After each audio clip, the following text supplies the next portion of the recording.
Vamos a hablar un poco sobre la población y la muestra. Cuando hablamos de población nos referimos al conjunto de todos los elementos a estudiar que comparten características comunes. Y cuando hablamos de una muestra nos referimos que es una parte de la población que se obtiene mediante un método de selección y representa a esa población. Muchas veces cuando se realizan investigaciones, esa investigación siempre va a tratar sobre toda la población, sobre todos los elementos que componen esa población. Pero es difícil llegar a cada uno de esos elementos que componen la población. Por eso es que se toma una muestra y esa muestra es una parte de esa población que me va a servir para que yo investigue a esa población. Vamos a ver unos ejemplos de población y muestra. Por ejemplo, se quiere realizar un estudio en la provincia de Santiago del Estero sobre el manejo de las TIC de los estudiantes de los colegios secundarios. Como es difícil llegar a cada uno de los estudiantes de toda la provincia de Santiago del Estero, se toma una muestra. Esa muestra puede estar compuesta de 2.000 estudiantes seleccionados al azar.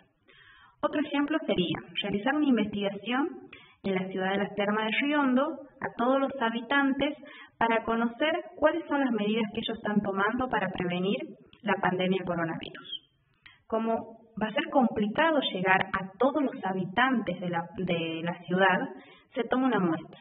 Esa muestra puede estar compuesta de 3.000 habitantes seleccionados al azar. Entonces, mi población va a ser todos los habitantes de la ciudad de Las Termas de Río Hondo y mi muestra va a ser solamente 3.000 habitantes de la ciudad de Las Termas de Río Hondo. Vamos a hablar ahora sobre las variables. Las variables es una característica observable. Es el objeto de estudio en una investigación.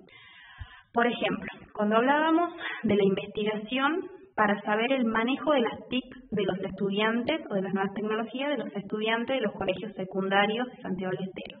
Mi variable sería, ¿cuál es el objeto de estudio ahí? Mi objeto de estudio en esa investigación sería el manejo de las nuevas tecnologías. Entonces, ese es mi objeto de estudio, el manejo de las nuevas tecnologías por los estudiantes. Esa sería la variable. Las variables se dividen en dos grandes ramas, las cualitativas y las cuantitativas. Las variables cualitativas expresan una cualidad, una propiedad no numérica, es decir, que acá no va a haber nada referido a los números. Por ejemplo, estado civil. Puede ser soltero, casado, divorciado, viudo. Otro ejemplo, grupo sanguíneo, A positivo, A negativo, 0, etc. Otro ejemplo, nacionalidad, argentino, alemán, colombiano, mexicano. Otro ejemplo, tipo de personalidad, introvertido, romántico, intuitivo. Como verán, no hay nada que haga referencia a una propiedad numérica. Por ende, estamos hablando de una variable cualitativa. Después tenemos la variable cuantitativa. Las variables cuantitativas sí hacen referencia a una propiedad numérica, es decir, que acá sí vamos a hablar de números. Y estas a su vez se dividen en dos grandes grupos, las variables cuantitativas discretas y las variables cuantitativas continuas. Las discretas, como dijimos anteriormente, expresan una cualidad numérica y no admiten valores decimales. Es decir, que solo vamos a trabajar con valores enteros. Por ejemplo, número de hermanos. Nosotros decimos, tenemos 4 hermanos, no decimos tenemos 5 hermanos y medio. A eso me refiero cuando estoy hablando de valores que sean enteros, que no admiten valores decimales. Otro ejemplo, la edad. Otro ejemplo, número de médicos en un hospital.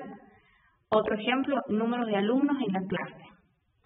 Ahora vamos a ver las variables cuantitativas continuas. Las variables cuantitativas continuas expresan una cualidad numérica, porque es cuantitativa, y admiten valores decimales. Como por ejemplo, la altura, porque nosotros podemos decir, la persona mide 1,75 m. Entonces estamos hablando de valores decimales. Por ejemplo, el peso. No sé, la persona pesa 50,5 kilos. Bien, entonces estamos hablando de valores decimales. Otro, la calificación. La nota que obtuvo es 9,50.